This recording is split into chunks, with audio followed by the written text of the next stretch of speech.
Music for Orchestra II is based on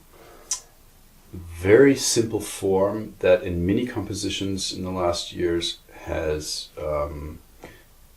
been a challenge for me, and something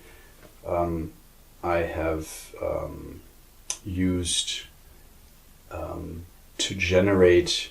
a pull on the temporal level, and that is something one could call a chiasm, or it's another word for nothing but an X. So Music for Orchestra II, as in also Music for Voices and Orchestra, is based on a long period of time, let's say 15 minutes, of a form that is this. So the skeleton of this composition is very simple to define. That is, you have something that starts extremely high, so high that we would say it's not really toned, it's almost just white noise, and becomes very, very slowly something that we can understand as a concrete pitch. And we have almost simultaneously happening something that comes very, very deep and very low. And we have these two lines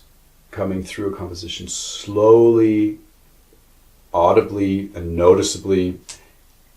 towards each other, so that soon an audience will say, when will they collide? And that was my intention.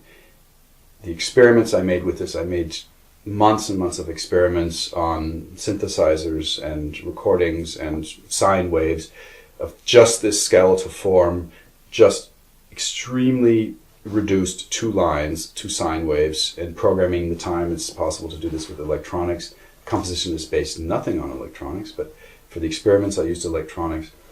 to find out what is a good temporal time. When do things happen that the audience starts to notice these two lines will collide, they will join, and it becomes very, very suspenseful and very exciting to hear the nearer they come and they actually do reach a unison in this piece. And then,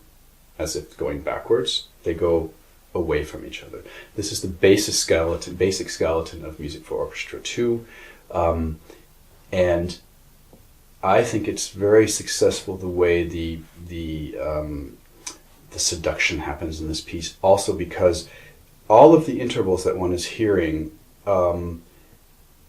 produce their own sense of pull before the unison pull, so that the way that the voices are lined up, let's say just these two voices, one will hear octaves and thirds and sixths and fifths and fourths and dissonances, and then, but theoretically continually moving because of the effect of the sliding tones in the strings that are glissando, so permanently sliding tones, nearing and approaching these consonances, but then almost just for a microsecond holding the consonants and leaving the consonants, and then at the culmination actually coming to the unison. And the unison then can be understood as something, it's almost cathartic. The emotionality of this point is that having gone through all this pull and this unison comes and one bathes for a while in this unison, and it has an unbelievably cathartic effect. After this unison, the composition takes a jump and changes the unison to a major third, which seems to have disrupted the X. And then from the major third, I go back through a complicated system, but I go back to the outside of the chiasm. And through this form, which was the basic skeleton, I was able to generate actually a very complicated polyphony, which the listener doesn't necessarily need to understand. But so instead of just one X, I've actually created, there are something like 20 X's that are more or less on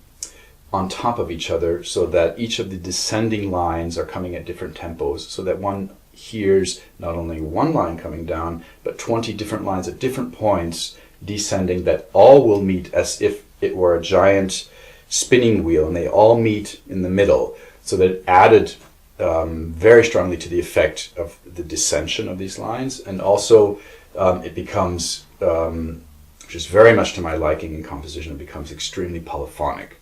so that many different lines, something at the same time, many different voices going in a general, the same direction, but creating a whole array of different intervals that one hears quite apparently being channeled, as if something were being channeled through a funnel, and everything is becoming more and more narrow, and then reaches a unison, and at this unison point is something I like to think of as not just the physics of this graphical situation, but as something very emotional for a listener, that they feel the dissonance and they feel that being resolved, and then this point of resolve then not being the end of the composition, but actually being the cathartic moment of the composition that suddenly brings us into a whole nother room, a whole nother realm of harmonies that one had not for the first at least 10 minutes of the composition at all even expected. Also, music for voices and orchestra was actually the first large-scale composition that I used this X in, and then music for Orchestra II came actually out of the wish of a concert situation to play music for voices and orchestra without the choir, strictly because of the means were reduced. And so I actually took music for voices and orchestra and I rewrote it for orchestra without voices. And in the original version with voices, the cathartic effect is underscored that for the first entire half of the piece there is no brass and no winds. You have strictly choir and strings. And the second half, it adding to the emotional effect of the unison and the cathartic effect of the new harmonies preceding that, is the introduction of a very large brass section that suddenly completely takes over the music. It's very, very effective, the way that was carried off by the orchestra. In Music for Orchestra II, I replaced the choir in the first half of the piece with the winds section. So I still have a certain aspect of the colors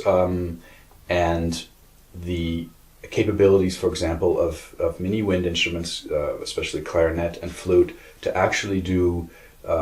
half tone all the way to major third glissandos on the instruments that are actually imitating a certain sigh or a keening from the choir, and that this kind of longing tones that are always in a descending fashion, in a swooping long glissandos. The winds can